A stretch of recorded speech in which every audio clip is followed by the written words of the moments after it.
I know there's a lot of exciting things going on and you guys want to chat, but I want to jump right in. My name is Megan Aanstoos, and I work for the Technology Commercialization Office here at OSU.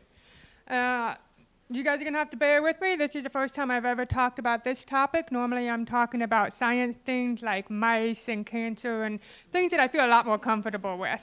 But today I'm going to talk to you about learning to hear in a hearing world. It's amazing what hearing people can do. They can understand the words in a song with background instrumentals. When a bird calls out from somewhere up there in the trees, they can tell you exactly what tree and even what kind of bird they're hearing, just based on the sound alone. With good hearing, a person or animal can sense danger from all sides at one time. Volume is automatically adjusted to their needs in restaurants, malls, and even in the car. The capacity for hearing is something that is valued, at least in part, because it is known. For those without the sense of hearing, sound becomes abstract. It's describable, but not relatable. For example, most of us are never going to go to the moon. Most of us are never going to know what gravity feels like when it's not negative 9.6. So for us, it's describable, but it's not relatable. For those who have a hearing loss, for those who have a vision loss, that's the same thing that we experience every day. We can theoretically get it, but we just can't relate. But we can do a lot of excellent things. If there's a broken fire alarm that's going off and you're told to just sit at your desk and cover your ears and keep going, we can just take out our ears and we're good to go. If you need to take a break, you just need some quiet time, just pop them out and everything goes quiet very nicely. If you weren't paying attention to somebody and you don't want them to know that, just blame it on your hearing aids. Oh, I'm sorry, I need a battery change. That wasn't you, my bad. And they'll apologize to you. Without the sense of hearing, other senses also become more keen and laser focused. Example, at breakfast this morning, I was sitting with someone who has a vision loss. She dropped her knife. She jumped at the sound of the knife, and I jumped watching the knife fall down. Life can be a series of puzzles. If you look at this first one here, this is a sentence. It's a real sentence. It's exactly what I hear. Mimo a for I eat food a piece. What did they just say? Oh, my mother's favorite food is pizza. Got it. A very popular saying that everybody likes to use. E-L-E-L by E-O or? Yes.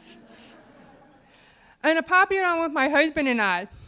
F-fact, not an hour? What? What's going on in an hour? What do you want me to do? Oh, you're going to have a snack and then go take a shower. Ah. Even yeah and nah sound the same when yelled from another room. I just hear What do you want? When do you want it? As a listener, one must mentally fill in the gaps appropriately. This is based on extensive training in a mirror with a therapist, without actually being able to hear what goes in there. Furthermore, we have to do this as quickly as possible and accurately enough to continue the conversation. There are a lot of lemons when you have a disability. At 4, I wanted to swim with my friends, but I had to take my hearing aids off before I could just run and jump in the pool. At 12, I was removed from Spanish class to go to speech class, not to become an orator, but just so I could learn more about reading lips, social cues, and other tips and tricks to help me converse in the world. At 16, I had to swear to always wear my hearing aids when I was driving in order to get my license. And at 18, for the first time, I had really good hearing aids. I heard the air conditioner and swore a jet plane was about to crash into my audiologist's office.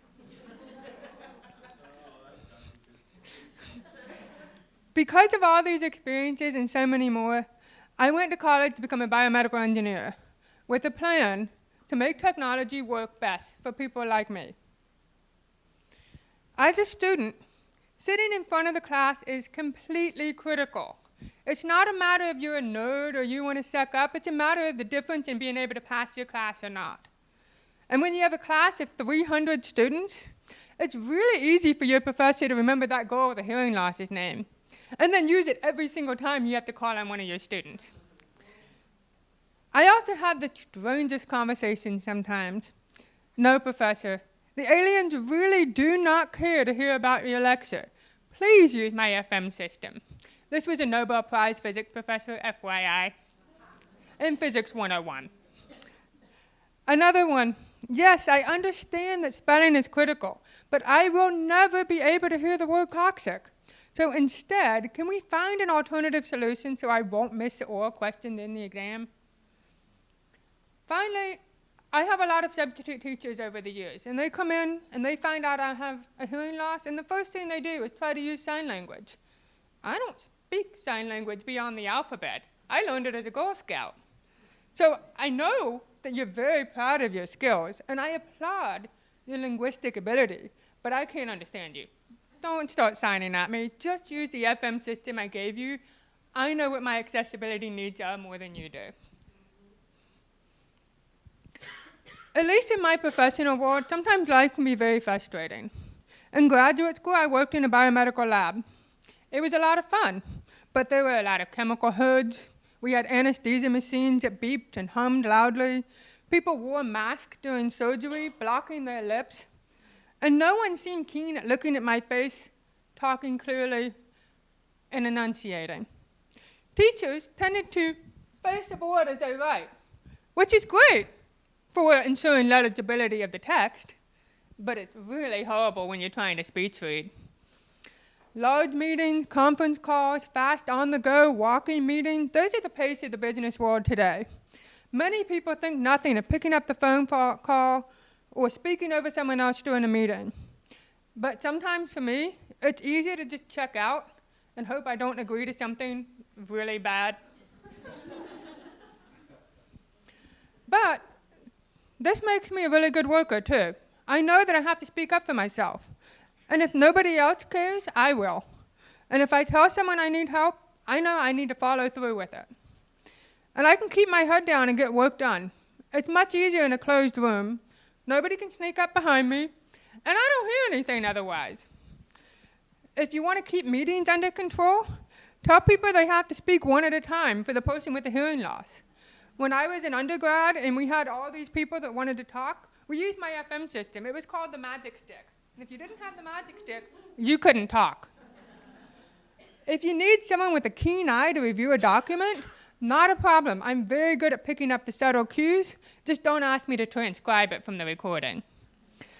And also, we don't give up. We know that perseverance is important, and you have to work hard to do a good job. Home life also has its ups and downs. Television can go much louder. Go ahead, crank it up. I can't hear it once the aids come out. On the flip side, that pot that boiled over and is sizzling away on the stove, yeah, I didn't hear that one. If you have a bird stuck in the chimney, or those crickets in the basement, like what happened to my mother and brother and I one time, I can roll over and go back to sleep. That was their hearing person's problem. Delivery means hanging out by the door.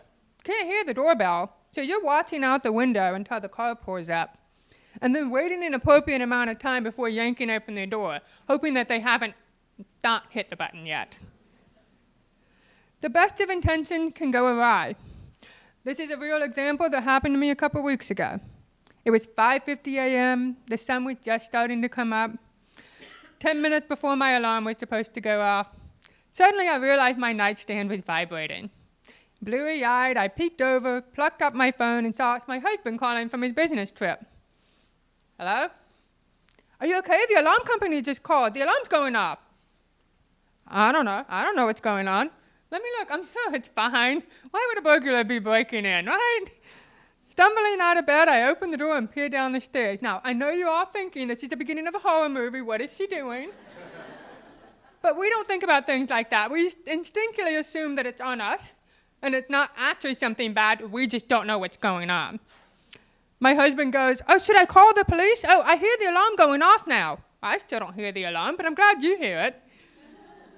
My response is, "Oh, I think the robot vacuum cleaner is moving around. It probably bumped something and set it off. I'm sure it's fine." So I wander downstairs, turn off the alarm, check the doors. Oh, yep, everything's still locked, nothing's broken.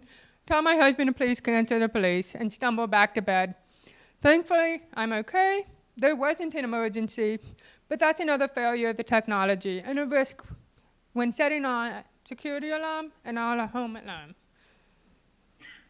Finally, people always ask me, what's the hardest thing about having a hearing loss? Is it the fact that I have to change the batteries and I have to wait 5 minutes between every single time I want to put the battery in?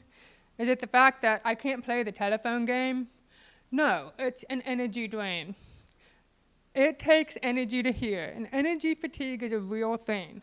When you're trying to focus on hearing, speech, reading, and understanding for long periods of time, technology, such as hearing aids, can reduce the stress and energy commitment involved, but they don't solve it. It's not like glasses where you can't see and then magically you can see. We have, you can't hear and you still can't hear, but at least you can hear a little bit better.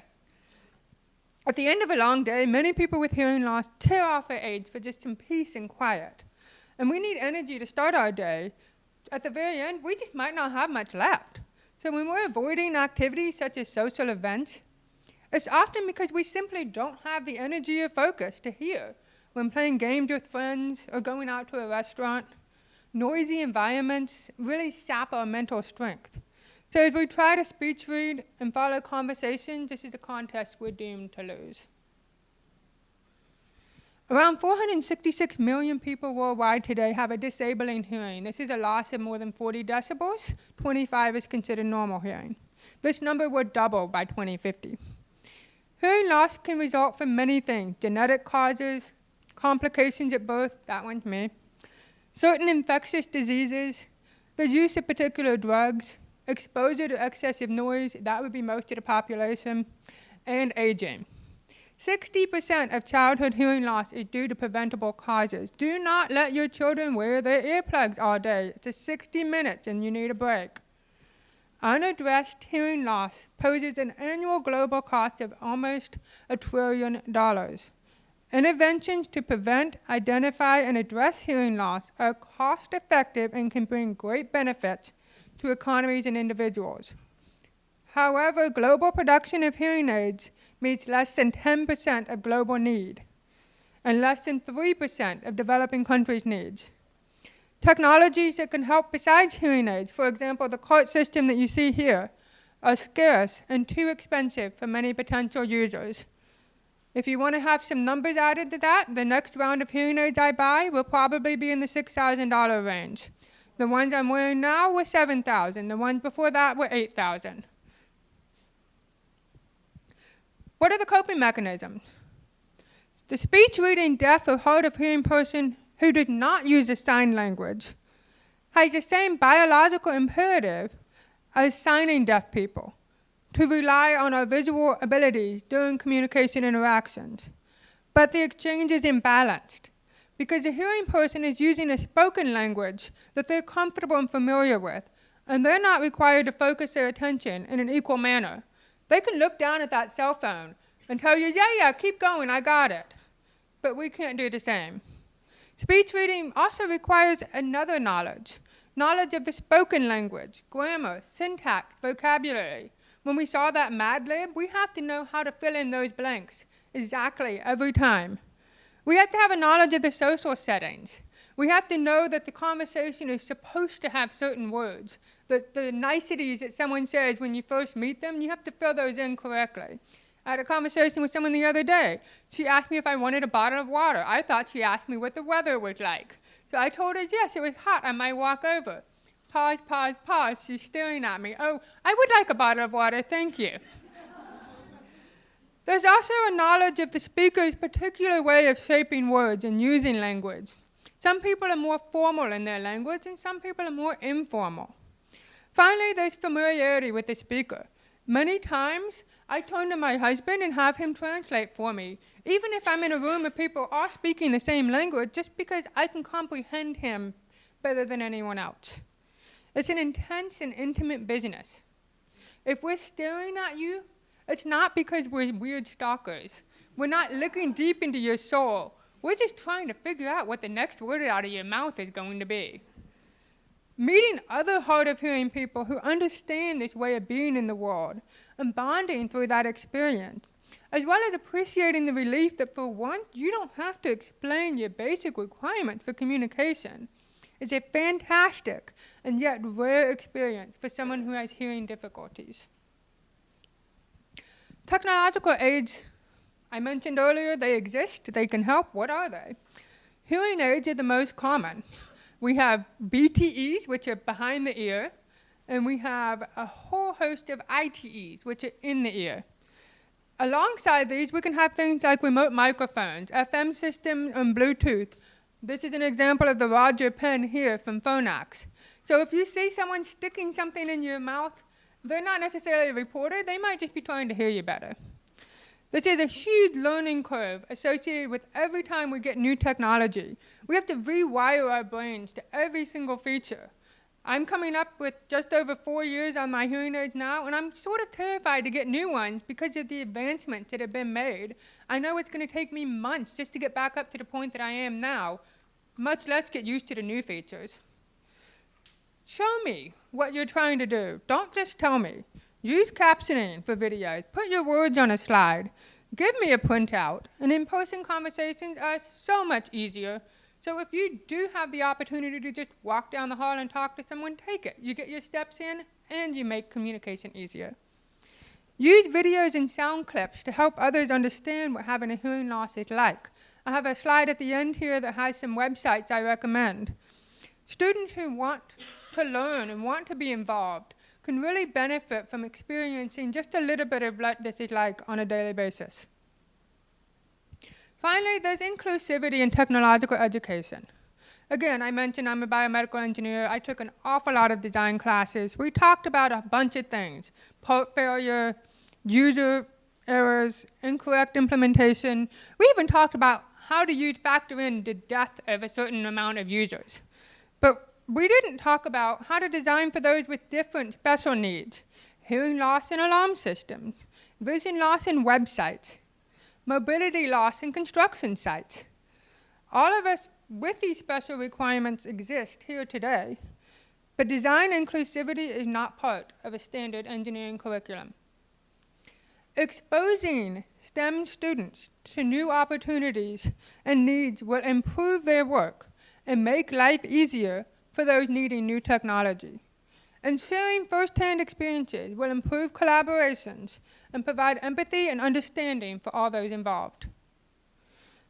Patience is a virtue, but education is a miracle. I have found that many people are curious, helpful creatures who want you to help them make your life easier. The problem, though, is that there is no cost-effective, easy, simplistic, magical solution. And I'll be honest, I don't even know that I would want that at this point in my life.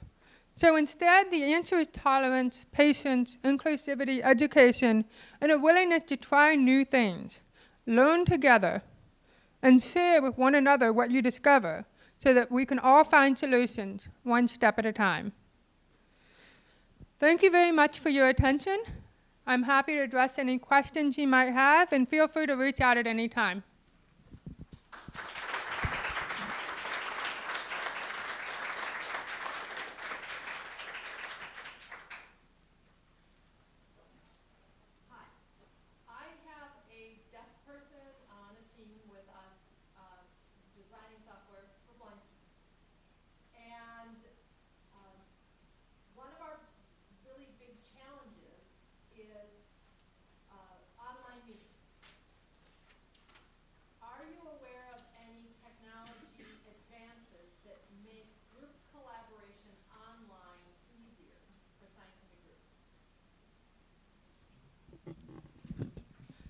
I will confess that online meetings are my most hated meetings. There are some options and opportunities. So Skype, for example, has the option to caption meetings, and then you can have a reader where you hover your mouse over it and it will read the words to you. So it is a bit of a telephone type of translation, but it does work. The other option for online meetings is to have the slides sent ahead of time and have those translated into Braille through printing, or allowing people to again hover their mouse over the text, making sure you're not putting something into such a secure document that it can't be read back by these programs.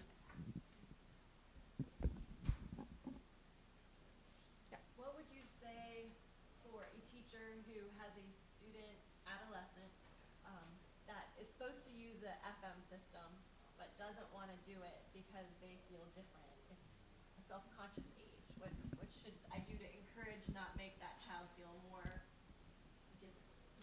Yeah, so that was a hard one for me, and it's also clunky depending on what FM system you're using. When I first started, I had a massive box. I'm talking probably 6 inches by 6 inches. I would say the best thing to do is just sit everyone down and talk to them about it in an informal setting. I also think, and I really encourage something like this partial hearing loss experience. Everybody has to wear earplugs for an entire day. It really quickly makes people aware of what the rest of us are going through at all times. And then finally, like I said, make it something fun. So my professor called it the magic wand.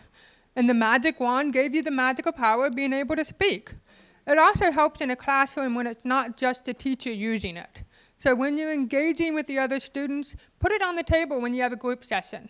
When you have a student who asks a question, walk over to them and have them talk into it. Incorporate it into part of the classroom curriculum.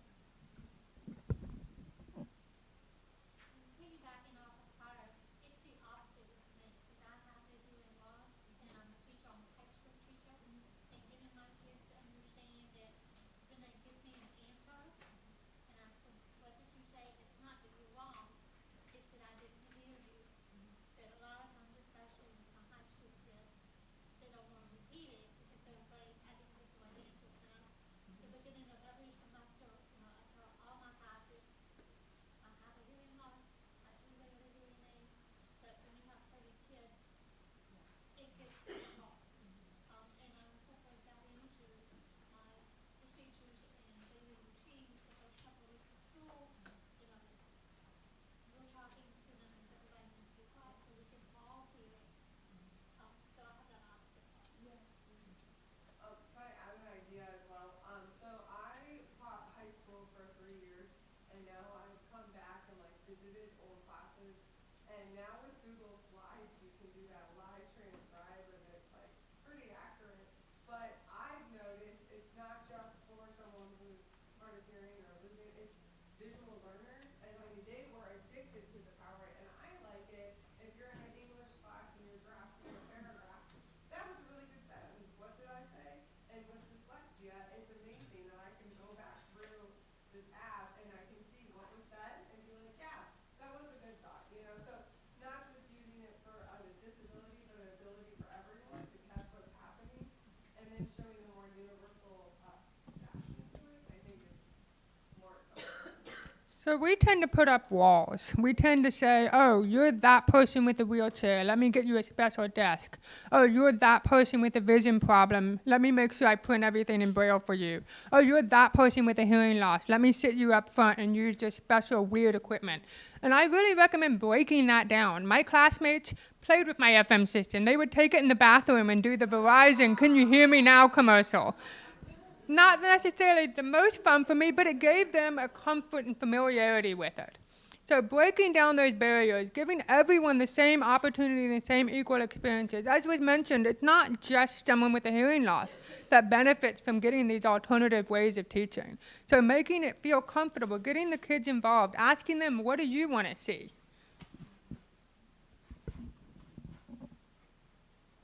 Anyone else? Thank you very much. All right, thank you.